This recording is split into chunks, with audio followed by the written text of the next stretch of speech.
দর্শক আপনাদের সবাইকে শুভেচ্ছা আমন্ত্রণ জানাচ্ছি প্রথম আলোর আজকের বার্তা কক্ষে। 14 ডিসেম্বর 2025 আজ কেমন গেল শহীদ বুদ্ধিজীবী দিবস? বিশেষ করে ঢাকা বিশ্ববিদ্যালয় সহ দেশের বিভিন্ন পাবলিক বিশ্ববিদ্যালয়, মেডিকেল কলেজ এবং অন্যান্য বিশ্ববিদ্যালয়গুলোতে কিভাবে পালিত হলো এবং কেমন সারা দেশে দেখা গেল? এই নিয়ে আলোচনার জন্য আমরা আমন্ত্রণ জানিয়েছি ঢাকা বিশ্ববিদ্যালয়ের সাবেক শিক্ষক, এই পরিচয়টি দিয়েই শুরু করছি। তিনি পৃথিবীর বিভিন্ন দেশে শিক্ষকতা করেছেন এবং বিভিন্ন দায়িত্ব পালন করেছেন। গবেষক এবং লেখক অর্থনীতিবিদ ডক্টর সেলিম জাহান তাকে আমরা আমন্ত্রণ জানিয়েছি আজকের আলোচনার জন্য। আর এইসব নিয়ে আজকের বার্তা কক্ষে আপনাদের সঙ্গে থাকছি আমি শামসুজ্জোহা।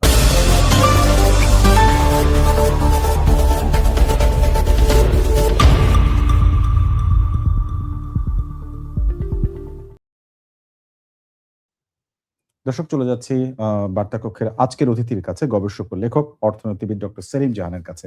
আপনাকে স্বাগত। আপনাকে ধন্যবাদ এই সুযোগ দেওয়ার জন্য।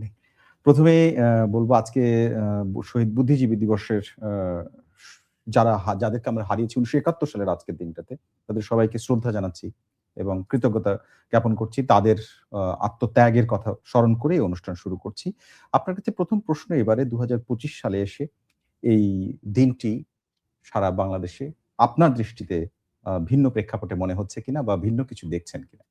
এখানে আমি একটু ব্যক্তিগত কথা বলে নেই। জি। আমরা খুব ঢালাওভাবে বলছি যে শহীদ বুদ্ধিজীবী দিবস। জি, কিন্তু এখানে আমার তো একটা ব্যক্তিগত সম্পৃক্ততা আছে। জি, কারণ যারা শহীদ হয়েছিলেন জি, 14ই ডিসেম্বর তাদের অনেকেই আমার শিক্ষক। জি, সরাসরি শিক্ষক না হলেও আম তাদের শিক্ষায়, তাদের জ্ঞানে, বুদ্ধিবৃত্তি থেকে আমি উপকৃত হয়েছি। সুতরাং সেখানে একটা ব্যক্তিগত একটা ব্যাপার রয়ে গেছে। জি, আর দ্বিতীয় ব্যক্তিগত ব্যাপারটি হচ্ছে যে এই সমস্ত শিক্ষকদের অনেক সন্তানই আবার আমার শিক্ষার্থী জি, ছিলেন। ৮০ দশকে আমি শহীদ অধ্যাপক মোফাজ্জল হায়দার চৌধুরীর ২ পুত্র শোভন এবং সুমন, শহীদ চিকিৎসক মোহাম্মদ মুর্তাজার কন্যা হুম, দুতি অরণি এবং শহীদ সাংবাদিক সিরাজউদ্দিন হোসেনের পুত্র তৌহিদ রেজা নূর, তাদেরকে আমি শ্রেণীকক্ষে পেয়েছি। হুম, এবং বহু সময় এমনও হয়েছে যে আমি আসলে তাদের মুখের দিকে তাকাতে পারিনি। হুম, তো সেই প্রেক্ষিত থেকে সেই ব্যক্তিগত ব্যাপারটি নিয়ে যদি আমি শুরু করি, আমার জন্য এটা একটা হারানোর দিবস। সুতরাং এটা শুধু বুদ্ধিজীবী আম মানে শহীদ বুদ্ধিজীবী দিবস নয়, ব্যক্তিগতভাবে এটার জন্য আমার জন্য একটা হারানোর দিবস। তো এই যে ভিন্ন প্রেক্ষাপটের কথা আপনি যেটা বললেন জি, ২০২৫ এ, আমি দেখতে পাচ্ছি যে ২০২৫ এ এই শহীদ বুদ্ধিজীবীদের আত্মত্যাগ, তাদের বুদ্ধিবৃত্তিক যে কাজ যেগুলো আমরা দেখেছি এবং তাদেরকে যে আমরা হারিয়েছি, এবং আমি মনে করি যে তারা বুদ্ধিভিত্তিক মুক্তিযোদ্ধা এবং কলমের অস্ত্র দিয়ে তারা হুম, লড়েছেন। তো তাদের প্রতি সম্মান আসলে সারা দেশে নানানভাবে এসেছে। আমরা দেখেছি যে শহীদ বুদ্ধিজীবী আ যারা শহীদ হয়েছিলেন সেদিন, তাদের সমাধিতে লক্ষ, লক্ষ লোক গিয়েছে। সেখানে ফুল প্রদান করেছে। আমরা দেখেছি যে আজকে আম বিভিন্ন সংবাদপত্র, এবং এই প্রসঙ্গে আমি 'প্রথম আলোর' কথা উল্লেখ হুম, করেছি। শুধু যে বিশেষ সংখ্যা বের করেছেন তাই নয়, বেশ বিস্তৃতভাবে হুম, এর জি, উপরে কথা বলেছেন। বিশ্ববিদ্যালয়গুলোতে আমরা দেখেছি যে ছাত্ররা বিভিন্ন জায়গায় আলোচনা সভার আয়োজন করেছে এবং ছাত্ররা বিভিন্ন জায়গায় যারা এই শহীদ বুদ্ধিজীবীদের হত্যার পেছনে কাজ করেছে, তাদের প্রতি ঘৃণাও প্রকাশ করেছে। হুম, এবং একটি জিনিস আমি এবার লক্ষ্য করেছি যে এই ঘৃণাটা এবার যেন অনেক বেশি উচ্চারিত, উচ্চকিত, হুম, এবং তার প্রকাশটা আমরা বিভিন্নভাবে বিভিন্ন জায়গায় দেখেছি। এবং যারা আমরা ৭১ দেখেছি, যারা আমরা শহীদ বুদ্ধিজীবী, যারা শিক্ষক, তাদের সরাসরি ছাত্র হিসেবে, শিক্ষার্থী হিসেবে গর্ববোধ করি। আমাদের জন্য এই যে ব্যাপারটি যে তাদেরকে যেভাবে নির্মমভাবে হত্যা করা হয়েছে, এটা মেনে নেওয়া একেবারেই অসম্ভব। এবং সেখানে তাদের হন্তা এবং তাদের পরিকল্পনা যারা করেছিলেন, তাদের বিরুদ্ধে আমাদের ঘৃণার কোনো শেষ নেই। নিশ্চয়ই, নিশ্চয়ই তাই। আ বিশেষ করে ঢাকা বিশ্ববিদ্যালয়ের প্রসঙ্গ আসে বারবারই। নিশ্চয়ই। কিন্তু সারা বাংলাদেশেই যতগুলো পাবলিক বিশ্ববিদ্যালয় সে সময় ছিল, সবগুলো ক্যাম্পাসেই যারা শিক্ষক ছিলেন, বুদ্ধিজীবী, ডাক্তার, চিকিৎসক, আইনজীবী অনেককেই হত্যা করা হয়েছে। আমি আজকে বিশ্ববিদ্যালয়গুলোর খবরগুলো দেখছিলাম এবং সেই খবরগুলো দেখতে দেখতে কিছু প্রশ্ন তৈরি হচ্ছিল। যেমন ঢাকা বিশ্ববিদ্যালয়ের একটা ফেসবুক গ্রুপ, ঢাকা বিশ্ববিদ্যালয় শিক্ষার্থী সংসদ, তাদের ব্যানারে একটি আয়োজন করে বুদ্ধিজীবী দিবসে যে রাজাকার ঘৃণাস্তম্ভ তারা জুতা নিক্ষেপ করে এবং ৭১ জাতির সূর্য সন্তানদের হত্যাকারীদের প্রতি ঘৃণা প্রদর্শন করে। এই বিষয়টি ঘটেছে আজকে এবং এটি তো হবারই কথা ঢাকা বিশ্ববিদ্যালয় ক্যাম্পাসে। কারণ ঢাকা বিশ্ববিদ্যালয় ক্যাম্পাসে সবচেয়ে বেশি সংখ্যায় আপনি অনেকের নাম এরই মধ্যে উল্লেখ করেছেন এবং উল্লেখ না করা আরো অনেক শিক্ষক রয়েছেন যাদেরকে ধরে নিয়ে যাওয়া হয়েছিল এবং আজকের দিনে রায়ের বাজারে পরে পাওয়া গিয়েছিল তাদেরকে। তো এই ধরনের কর্মসূচি আমরা আগেও দেখেছি, কিন্তু ঢাকা বিশ্ববিদ্যালয় প্রশাসন ক্যাম্পাসের মধ্যে আঁকা গোলাম আজম এবং নিজামী বা কাদের মোল্লার ছবি সন্ধ্যার দিকে এই খবরটি এসেছে, মুছে দিয়েছে। এটিও ঢাকা বিশ্ববিদ্যালয়ের আজকেরই সংবাদ। হ্যাঁ, তাদের নাম ছবি মুছে দিলেই তাদের প্রতি ঘৃণা যেটা সেটা তো আর মুছে যাবে না। আর কথাটা হচ্ছে যে ঢাকা বিশ্ববিদ্যালয় এই শহীদ বুদ্ধিজীবী দিবসে সবচেয়ে বেশি সংখ্যক শিক্ষক হারিয়েছিল। সুতরাং ঢাকা বিশ্ববিদ্যালয়ে প্রাতিষ্ঠানিক দিক থেকে তাদের যারা বর্তমানে শিক্ষক আছেন তাদের দিক থেকে এই যে বেদনা, এই যে হারানো এবং এই যে ঘৃণা যারা এই শহীদ বুদ্ধিজীবীদের হত্যা করেছে সেটা থাকবেই। এখন আরেকটি দিক থেকে যদি আমি দেখি যে বিশ্ববিদ্যালয় হচ্ছে এমন একটি জায়গা যেখানে মুক্ত বুদ্ধি মুক্ত চিন্তার একটা আধার বলা চলে এবং চর্চা থাকবে।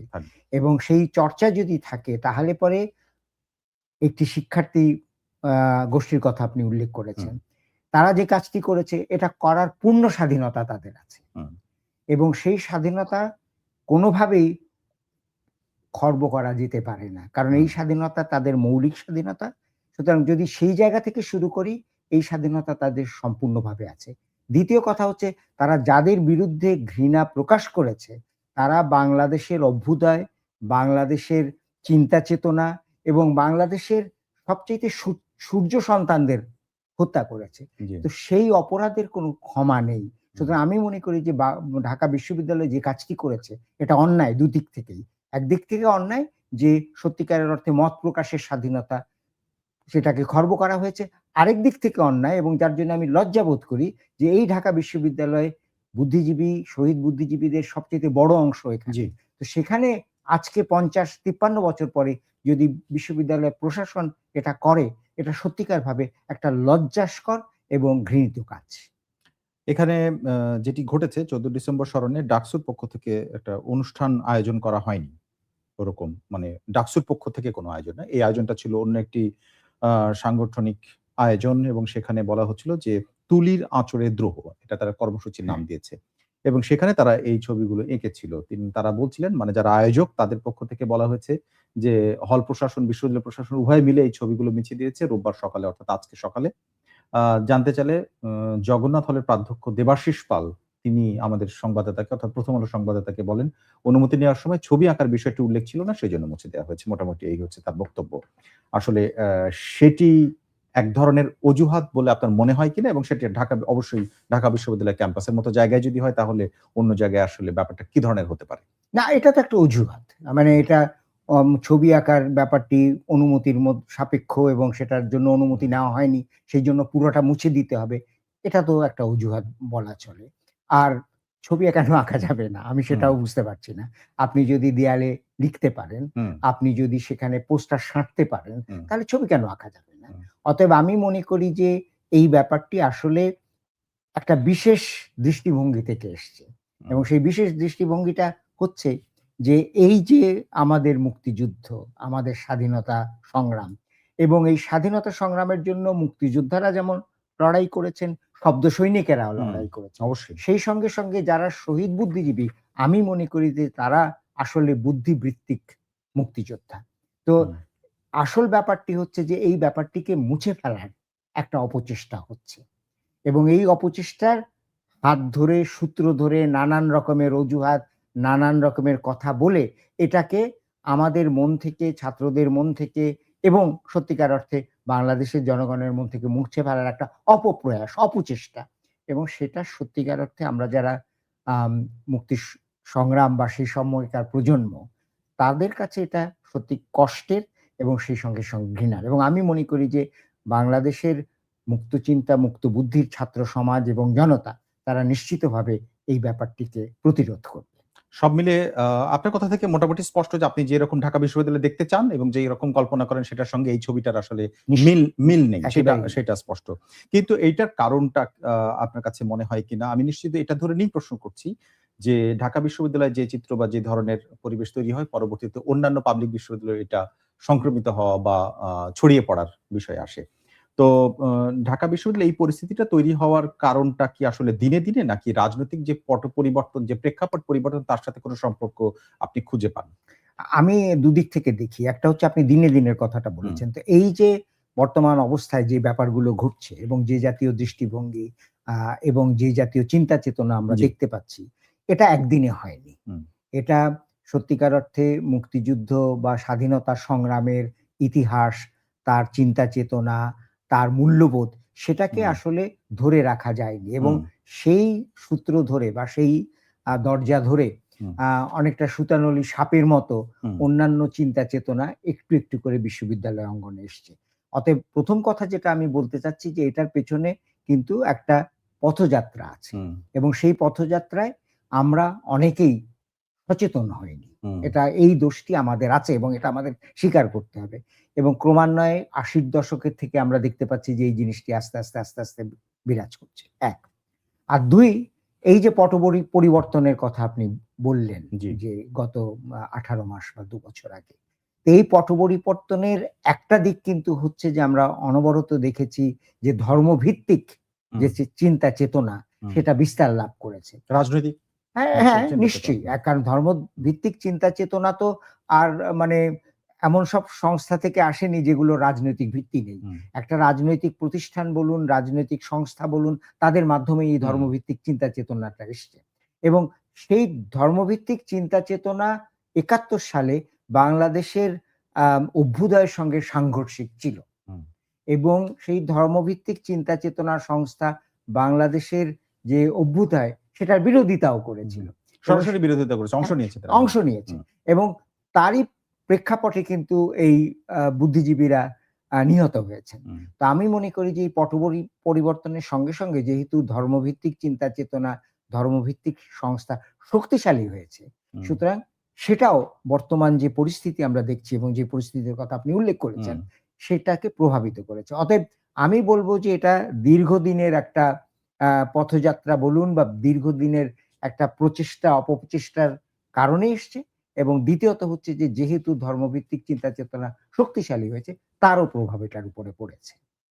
এবারে একটু আসি, আমি ঢাকা বিশ্ববিদ্যালয়ের পরেই যদি বাংলাদেশের অন্য পাবলিক বিশ্ববিদ্যালয়ের কথা বলি, রাজশাহী বিশ্ববিদ্যালয়, চট্টগ্রাম বিশ্ববিদ্যালয়, এগুলোর কথা বলতে হয় এবং সেই সময় ১৯৭১ সালের অনেক শিক্ষককে তার সেখানে আত্মাহুতি দিতে হয়েছে এবং তারা অনেকে ভূমিকাও রেখেছেন, নানাভাবে ভূমিকা রেখেছেন। অনেকটা চিত্র একই রকম ঢাকার বাইরে ভিতরে, এবং এটা আমি একটু বলে নিই যে অনেক শিক্ষক কিন্তু নেতিবাচক ভূমিকাও রেখেছেন, সব রকমই রেখেছেন এবং সহযোগীর ভূমিকাও পালন করেছেন পাকিস্তানি বাহিনীর সঙ্গে। জি। তো এখন আসলে সেইটার ধারাবাহিকতা কিনা, মানে সেটাই আমরা খোঁজার চেষ্টা করছি। আমরা রাজশাহী বিশ্ববিদ্যালয়ের একটি যে ধারাবাহিকতা যদি বলি, আনুষ্ঠানিকতার ধারাবাহিকতা, যে গত ২-৪ বছর না, মানে বহু এই ৫৪ বছরের যে ধারাবাহিকতা, সেটি হচ্ছে বিশ্ববিদ্যালয় রাকসু এবং পুরো বিশ্ববিদ্যালয় ক্যাম্পাসে ১৪ ডিসেম্বর থেকে ১৬ ডিসেম্বর পর্যন্ত একটা আয়োজন থাকবে, শহীদদের স্মরণ করা, আমাদের বিজয় দিবসকে উদযাপন করা। এই ধারাবাহিকতাটা তো খুব স্বাভাবিক ছিল। কিন্তু এবারে আমরা দেখলাম যে রাকসুতে বিশ্ববিদ্যালয়ে যখন শিক্ষকদের কাছে সাংবাদিকরা প্রশ্ন করেছেন আজকে কি আয়োজন আছেন, তখন তারা তড়িঘড়ি করে আজকে দুপুরে সন্ধ্যায় একটা আয়োজন করেছে এবং সেটা মিলাদ মাহফিল, অন্য কোনো আয়োজন নয়। এইটা আসলে কি তাদের অনভ্যস্ততা, নাকি এটা তো ধারাবাহিকতার ব্যত্যয়? না, এটা কখনোই অনভ্যস্ততা হতে পারে না বা এটা হঠাৎ চিন্তাও হতে পারে না। আপনি যেটা উল্লেখ করেছেন যে ডিসেম্বর মাস আসলে পরেই কিন্তু একটা আয়োজন করার একটা তাগিদ এবং হিড়িক পড়ে যায়, প্রস্তুতি থাকে এবং সেটা বিভিন্নভাবে এটা আয়োজন করা হয়। তো সেই প্রশ্নের জবাব দেওয়ার আগে আমি আর দুটো কথা একটু বলে নিই। সেটা হচ্ছে যে আমরা কিন্তু চট্টগ্রাম বিশ্ববিদ্যালয়কে আমি একটু আলাদাভাবে দেখি, কারণ চট্টগ্রাম বিশ্ববিদ্যালয়ে ধর্মভিত্তিক চিন্তা চেতনা, আমরা যে প্রশ্নটা করেছি সেটা রাজশাহী বিশ্ববিদ্যালয়। হ্যাঁ, আমি সেটা বলছি, জানি। তো এখন সেই চট্টগ্রাম বিশ্ববিদ্যালয় যে এই যে তার যে ইতিহাস, সেখানে কিন্তু ধর্মভিত্তিক চিন্তা চেতনা অনেক আগে হুম, অনুপ্রবেশ করেছে। যখন অন্যান্য বিশ্ববিদ্যালয়গুলো আমাদের মুক্তিযুদ্ধ, মুক্তি সংগ্রাম, বিজয় দিবস এগুলোকে উদযাপন হুম, করছে। এইটা একটু বলে নেই। আর দ্বিতীয় কথা হচ্ছে যে আমরা বলছি, আবারও আমি রাজশাহী হুম, বিশ্ববিদ্যালয়ে আসবো।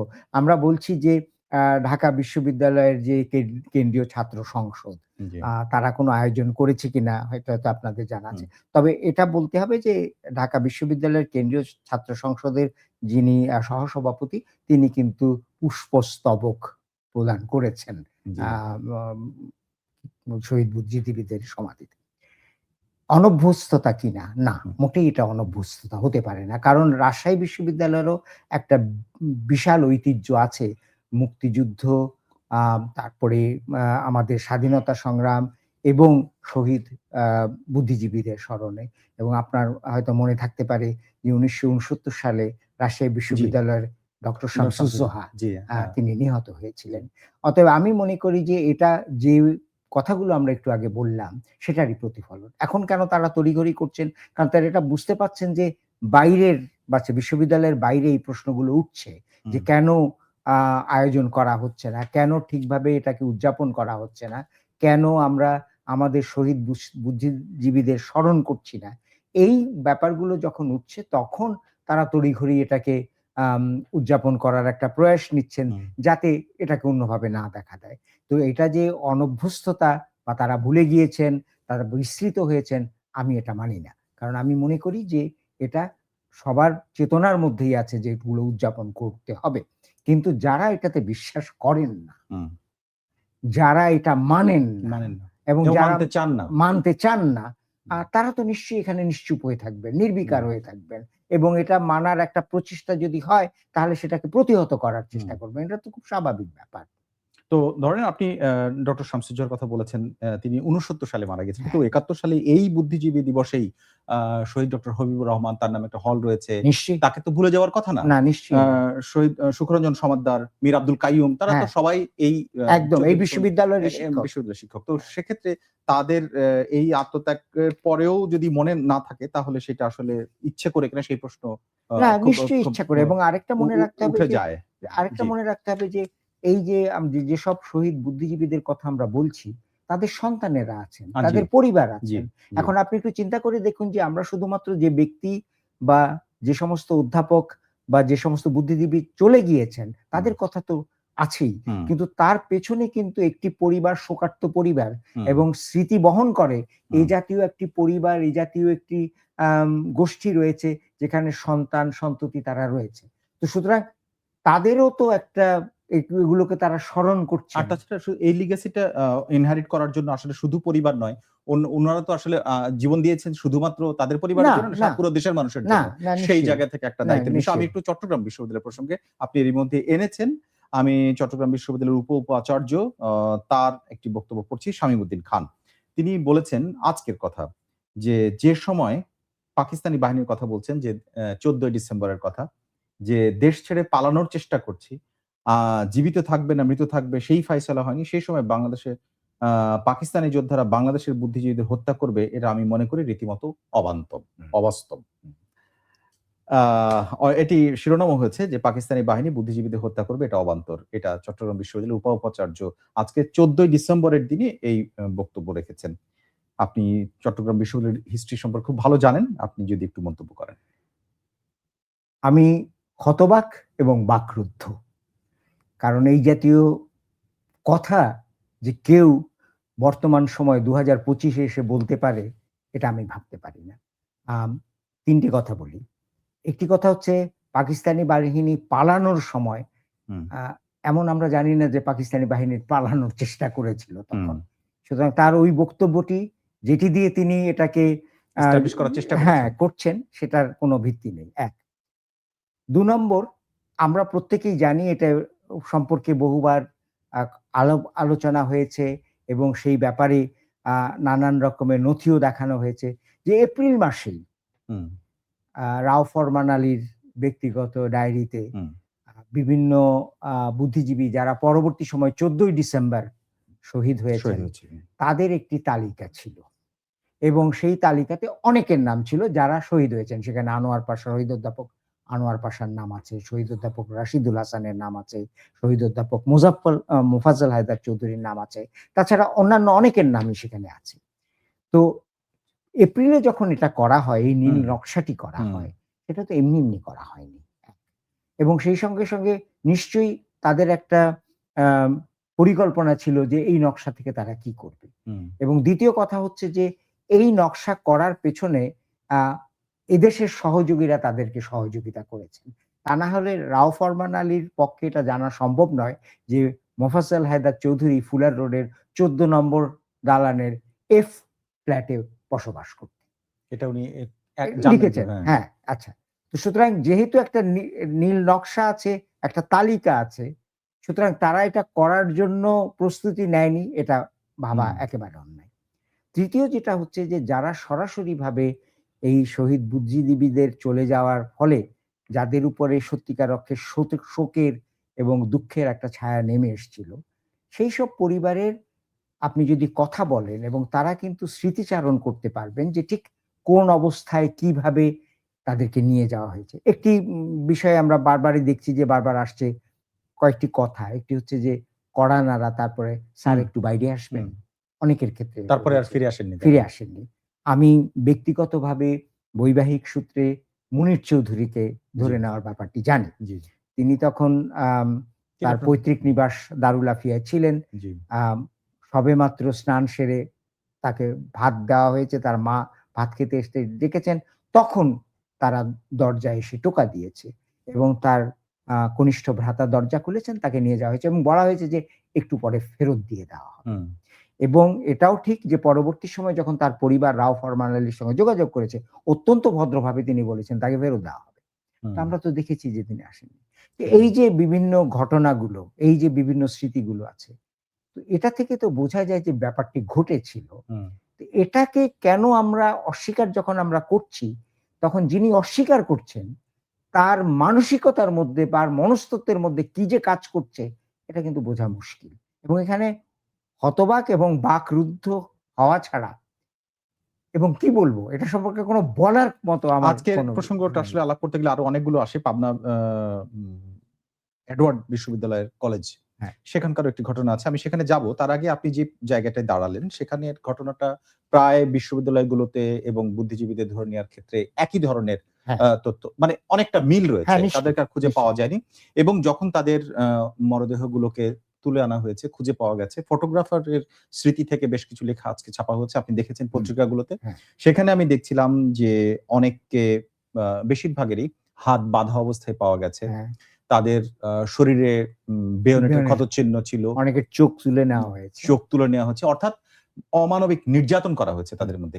একটা মানুষকে গুলি করে হত্যা করা একটা বিষয়, এই যে নির্যাতনের বিষয়টা, এইটা আসলে আপনার কি মনে হয় যে তাদের উপরে এত ক্ষোভটা আসলে কোন জায়গায় ছিল? তারা তো অস্ত্র ধরে যুদ্ধ করতে যাননি। না, তারা অস্ত্র ধরে যুদ্ধ করতে যাননি এবং আপনি যখন কাউকে হত্যাও করেননি। না, তা হত্যাও করেননি, কিন্তু যখন আপনার শত্রুর সম্মুখে সামনাসামনি চলে আসে, তাকে হয়তো আপনি গুলি করে হত্যা করে ফেললেন। তো এদের বিরুদ্ধে ক্ষোভের কারণ আমি মনে করি তিনটে। একটি কারণ হচ্ছে যে পাকিস্তানি প্রশাসকেরা, পাকিস্তানি শাসকেরা মনে করতেন যে পূর্ব পাকিস্তানে তৎকালীন এই যে স্বাধীনতার চেতনা, স্বাধীনতার একটা মনোভাব, স্বাধীনতা একটা মূল্যবোধ মানুষের মাঝে জাগ্রত হয়েছে, এর পেছনে বুদ্ধিজীবীদের হাত আছে বা বুদ্ধিজীবীদের প্রভাব আছে। এবং আমরা সবাই জানি যে তখন একটা সময় গেছে যখন বুদ্ধিজীবীদের উপরে সাধারণ মানুষের আস্থা এবং তাদের উপরে বিশ্বাস ছিল একেবারে তুর্য পর্যায়ে, এবং বুদ্ধিজীবীরা বললে পরে তারা যে কোনো কিছু করতে পারতেন। তো প্রথমত হচ্ছে যে তাদের ক্ষোভ হচ্ছে যে তাদের মনের মধ্যে এটা আছে যে পাকিস্তান ভাঙার জন্যে এরাই দায়ী, এক। আর দ্বিতীয় ক্ষোভটা হচ্ছে যে তারা বুদ্ধিজীবীদের জীবিত অবস্থায় আর রাখতে চাননি, কারণ তারা বুঝে গেছেন এবং এক অর্থে আমি বলি যে তারাই ভালো চিনতে পেরেছেন যে এই বুদ্ধিজীবীরা যদি বেঁচে থাকে তাহলে পরে বাংলাদেশে পরবর্তী সময়ে যে চিন্তা চেতনা বাঙালিদের এবং স্বাধীনতার এবং সেই সঙ্গে সঙ্গে মুক্তি যুদ্ধের, সেটা আরো সংক্রমিত হবে। যারা এটার বিরোধিতা করছেন পাকিস্তানি শাসকেরা, যারা এটা বিশ্বাস করছেন না, তারা তো এই যে চিন্তা চেতনার যে উৎস, হুম, তাদেরকে হত্যা করবেনই। আর তৃতীয় কথা হচ্ছে যে এই বুদ্ধিজীবীদেরকে কিন্তু তারা বুদ্ধিভিত্তিক মুক্তিযোদ্ধা হিসেবে দেখেছেন হুম। এবং আমরা না কলম দেখলেও আসলে তারা দেখেছেন। তারা এটা দেখেছেন তারা ঠিক দেখেছেন। এবং বুদ্ধিভিত্তিক মুক্তিযোদ্ধা হিসেবে দেখার কারণে তাদের প্রতি একটা অন্য রকমের ক্ষোভ ছিল। তো সবটা মিলিয়ে এই ক্ষোভটা এমন পর্যায়ে গেছে যে যেখানে তারা শুধু তাদেরকে হত্যা করেই তাদের ক্ষান্ত হয়নি ক্ষান্ত তারপর? হয়নি। তাদের উপরে অত্যাচার করে তারপরে গিয়ে হত্যা করেছে এবং এটার বিভীষিকাময় এবং এটা সেই সমস্ত বুদ্ধিজীবীর, শিক্ষকের, শিক্ষার্থী হিসেবে আমাদের পক্ষে, আমাদের প্রজন্মের পক্ষে এটা হজম করা রীতিমতো কষ্টকর এবং এখানে আমাদের আবেগী না হয়ে আসলে কোন রকমের উপায় নেই। পাবনা এডওয়ার্ড কলেজের কথা আমি বলছিলাম আপনাকে। সেখানে আজকে আ যে ঘটনাটি ঘটেছে একটি অনুষ্ঠানকে কেন্দ্র করে সেখানে ছাত্র শিবিরের একজন নেতা তার বক্তব্য আমি পড়ব। আর একই সাথে আ পাবনা এডওয়ার্ডের ছাত্র দলের একজন নেতা তাদের মধ্যে যে কথোপকথন হয়েছে তিনি বলেছেন যে গোলাম আজম একজন চিহ্নিত রাজাকার, মতিউর রহমান নিজামী, আল বদর তাদের দেশপ্রেমিক বলায় এই বক্তব্য আমরা ঘৃণাভাবে প্রদর্শন করছি, প্রত্যাখ্যান করছি এবং এই বক্তব্যের তীব্র নিন্দা প্রতিবাদ এবং যে বক্তব্য উনি নিন্দা জানিয়েছেন সেটি এরকম ছিল। অনুষ্ঠানটি ছিল বুদ্ধিজীবী দিবস নিয়ে নয়। ছাত্রদল নেতা তার বক্তব্যের পুরোটাই জামাত শিবির নিয়ে মিথ্যাচার করেছেন, ফ্যাসিস্ট বলেছেন। সেজন্য তার বক্তব্য ছিল যে নিজামী এবং গোলাম আজম সূর্যের সন্তান। এটি আজকের বক্তব্য। এই বক্তব্যের প্রতিবাদে এই আনুষ্ঠানিকতা হয়েছে। প্রশ্ন হচ্ছে আপনার কাছে এই বাস্তবতা আমরা আ এর আগে আপনার মনে পড়ে কিনা যে কোন বিশ্ববিদ্যালয় কিংবা বিশ্ববিদ্যালয় কলেজ কিংবা মেডিকেল কলেজ এমনকি ইঞ্জিনিয়ারিং কলেজ কোথাও এ ধরনের আমরা শুনেছি কিনা? না, আমি আমার জানা মতে, আমার জ্ঞান মতে আমি শুনিনি। শুধু যে শুনিনি তা নয়। আপনি বিশ্ববিদ্যালয়ে আম অন্যান্য প্রকৌশল হুম, বিশ্ববিদ্যালয় এদের কথা উল্লেখ করেছেন। আমি সাধারণভাবেও শুনিনি যাদেরকে শুদ্ধ সন্তান হিসেবে আখ্যায়িত করা করেছে। হচ্ছে। কোন পত্রিকায়, কোন সভায় আগামী মানে বিগত দিনগুলোতে এটা আমি কখনোই শুনিনি। যুদ্ধাপরাধী হিসেবে তালিকার সবার আগে তাদের নাম থাকে। তাদের সবার সেটাই হ্যাঁ, আমরা শুনেছি। সেটাই আমরা শুনেছি। যে আমরা যুদ্ধ অপরাধী হিসেবে তাদের নামের কথা শুনেছি, যুদ্ধাপরাধী হিসেবে তাদের বিচারের কথা শুনেছি হুম, এবং সেই বিচারের যে রায় হয়েছে তার বাস্তবায়নের কথা শুনেছি। কিন্তু কোনো অবস্থাতে তাদেরকে সূর্য সন্তান বলা, এটা আমি কখনো শুনিনি। এবং এটা আমার মনে হয় যে সাধারণভাবে আমরা যাদেরকে সূর্য সন্তান বলে থাকি বাংলাদেশের পরিপ্রেক্ষিতে, সেটার সাথে তাদেরকে শুধু সূর্য সন্তান বলা হয়, এটা শুধু অপ্রাসঙ্গিক নয়, এটা সাংঘর্ষিকও বটে। এখন আমরা যে বিষয়টি মানে এখন পর্যন্ত আলোচনা করেছি। আমরা জানি না সারা বাংলাদেশের চিত্রটা এখনো আমাদের হাতে নাই। এই মুহূর্তে আমরা ঢাকা বিশ্ববিদ্যালয়, চট্টগ্রাম, আ রাজশাহী বিশ্ববিদ্যালয় এবং পাবনা এডওয়ার্ড কলেজ। সব জায়গার মানে এক ধরনের মিল রয়েছে। সেটি হচ্ছে অতীতে আমরা যা দেখিনি সেই ধরনের আলোচনা এবং সেই ধরনের বক্তব্য আসছে এবং সেই ধরনের কর্মসূচির বিষয়গুলো আমরা দেখছি। এই বাস্তবতাটি আসলে কেন? এটি আমার শেষ প্রশ্ন আপনার হুম। কাছে। আমার মনে হয় এই বাস্তবতাটি হচ্ছে এই কারণে যে আমরা যদি আরেকটু পেছনে ফিরে যাই ধরুন ৫৩-৫৪ বছর আগে, তাহলে পরে দেখতে হবে যে বাংলাদেশের অভ্যুদয় এবং আমাদের মুক্তি সংগ্রামে দুটো ভিন্নতর চিন্তাধারা ছিল। একটি চিন্তাধারা ছিল আমরা প্রত্যেকেই জানি যে যারা আমরা মুক্তিযুদ্ধের পক্ষে ছিলাম, সংগ্রাম করেছি, স্বাধীনতার জন্য যে সমস্ত মুক্তিযোদ্ধা এবং শহীদ বুদ্ধিজীবী আত্মাহুতি দিয়েছেন, তারা হচ্ছে যে একটা ন্যায্য একটা মুক্ত এবং অর্থনৈতিক, রাজনৈতিক, সাংস্কৃতিক মুক্ত এবং আমাদের সংস্কৃতির মুক্তির মাঝখান দিয়ে এমন একটি দেশ তৈরি করা, যেখানে হুম, আমরা আর কখনো শোষণের শিকার হব না, যেখানে আমাদের বুদ্ধির একটা মুক্তি ঘটবে এবং যেখানে আমরা একটা ন্যায্য সমাজ গড়ে তুলতে পারব। হুম, আচ্ছা। তো সেইটা করতে গিয়ে আমরা একটা দেশ থেকে বিচ্ছিন্ন হয়েছি এবং হুম, সেই বিচ্ছিন্নতার কারণও আছে। হুম। এবং এই জাতীয় বিচ্ছিন্নতা বাংলাদেশে যেটা হয়েছে, সেটার অনেক রকমের উদাহরণ বিভিন্ন দেশে হয়েছে। বিভিন্ন পৃথিবীতে আছে। কারণে জি। বিচ্ছিন্ন হুম, হয়েছে। কিন্তু আরেকটা দল ছিল যারা ধর্মের ভিত্তিতে যে হুম, পাকিস্তান রাষ্ট্রের সৃষ্টি, সেটাতেই তারা বিশ্বাস করেছেন। এবং শুধু সেখানে বিশ্বাস করেননি, তারা মনে করেছেন যে এইখান থেকে বিচ্ছিন্ন হওয়া যাবে না। হুম, কারণ আমরা ধর্মভিত্তিক একটি রাষ্ট্র এবং এই ধর্মের উপরে ভিত্তি করে পাকিস্তানের জন্ম হয়েছে। এবং এখানে মুক্ত চিন্তা, মুক্ত বুদ্ধির স্থান সেখানে নেই। উদারপন্থা চিন্তাধারার কোনো প্রয়োজন নেই। আমরা ঠিক ওই ধর্মভিত্তিক চিন্তা চেতনা দিয়েই পরিচালিত করব। তারা বাংলাদেশের বিরোধিতা করেছেন হ্যাঁ, সেটা হচ্ছে সরাসরি। দুটো পক্ষের কথা। আপনার কথা হ্যাঁ। যেটা ছিল দুটো পক্ষ, একটা হচ্ছে যে স্বাধীনতা চেয়েছে আর যারা চান নাই হ্যাঁ, তারা হ্যাঁ, সেই সময়ের পাকিস্তান হ্যাঁ, চেয়েছিল। হ্যাঁ। কিন্তু এখন এই গত ৫৩-৫৪ বছরে আজকের যে বাস্তবতাটা আমরা আলোচনা করলাম সেইটা আমরা গত ৫৪ বছরে এই ধরনের পরিস্থিতি দেখিনি। এখন কি এমন হলো হঠাৎ করে যে এই বিষয়গুলো হ্যাঁ, আপনার ওই যে হঠাৎ শব্দটা আমি ধরছি, এটা হঠাৎ করে হয়নি। আচ্ছা। এটা হঠাৎ করে হয়নি। এটা আপনি যদি দেখেন যে ৮০ র দশকে এই যে আ বিভিন্ন ধর্মভিত্তিক রাজনৈতিক হুম, দলগুলো পুনর্বাসিত হয়েছে। হুম, তারপরে আমরা আস্তে, আস্তে দেখেছি যে আম ধর্মের আ যে সমস্ত ব্যাপারগুলো আছে সেটাকে আমাদের সংবিধানের মধ্যে ঢোকানোর চেষ্টা হয়েছে। সেই সঙ্গে, সঙ্গে আমরা দেখেছি যে ধর্মভিত্তিক নিয়ম কানুন, আ বিধি নিষেধ সেগুলাকে চাপিয়ে দেওয়ারও একটা চেষ্টা হুম, হয়েছে। সুতরাং এটা হঠাৎ হয়নি। এটা ক্রমে হয়েছে। যেটা হয়েছে সেটা হচ্ছে যে গত ২ বছর বা ৩ বছরের যে পরিবর্তনটা আমরা হুম। দেখছি, ধরুন ২ বছরের, সেই পরিবর্তনের মোটামুটি ১.৫ বছর। ধারায় ১.৫ ১.৫ বছর, বছর, হ্যাঁ। হ্যাঁ ১.৫ বছর আপনি ঠিকই হুম, বলেছেন ১.৫ বছর। ১.৫ বছর সেই পরিবর্তনের ধারায় আমরা দেখেছি যে ওই যে ধর্মভিত্তিক যে চিন্তা চেতনা যেটা সুপ্ত ছিল, হুম, যেটা আস্তে, আস্তে বেড়েছে, তাদের একটা উত্থান আমরা লক্ষ্য করেছি। হুম, এই যে উত্থানটা যখন লক্ষ্য করেছি, তখন এই ধর্মভিত্তিক আ আম চিন্তা চেতনার সংস্থাগুলো তখন নানানবিধ বিষয় উপস্থাপিত করেছে। জাস্ট শুধু পরীক্ষা করে দেখার জন্য হুম, কতদূর যাওয়া যায়, কি বলা যায় এবং কোন জিনিসটাকে প্রশ্নবিদ্ধ করা যায়। হুম, আপনার মনে থাকতে পারে যে জাতীয় সংগীত নিয়ে একটা প্রশ্ন উঠেছিল। জি, সেটাকে প্রশ্নবিদ্ধ করার চেষ্টা হয়েছে। হুম। আ আমরা ৭১ এ সত্যি স্বাধীনতা পেয়েছি কিনা এবং এটা আমাদের ২য় স্বাধীনতা কিনা সেটা এটা নিয়েও নিয়ে একটা প্রশ্ন হয়েছে। এবার বুদ্ধিজীবী দিবস নিয়ে। এবার বুদ্ধিজীবী দিবস নিয়ে প্রশ্ন উঠবে। আমি যদি ভুল না করে থাকি তাহলে দেখবেন যে আ আমাদের ২১শে ফেব্রুয়ারি সেটাই। ভাষা দিবস নিয়েও কিন্তু প্রশ্ন উঠবে। কারণ ভাষা ব্যাপারটিও এর আগেও বহুবার প্রশ্নবিদ্ধ এটারই হয়েছে। ধারাবাহিকতা। এটাই হচ্ছে ধারাবাহিকতা। সুতরাং এটা একটা দীর্ঘদিনের ধারাবাহিকতার ফল যেটা সুপ্ত ছিল, ধীরে, প্রকাশ্য ধীরে হয়েছে ক্রমে এবং অতি সম্প্রতি যে উত্থান যেটা হয়েছে ধর্মভিত্তিক চিন্তা চেতনার, সেইটা এইটাকে আরো জোরদার করেছে এবং বহু নিষ্পত্তিকৃত প্রশ্নের আবার এটা পুনরুত্থান ঘটেছে। ঘটেছে।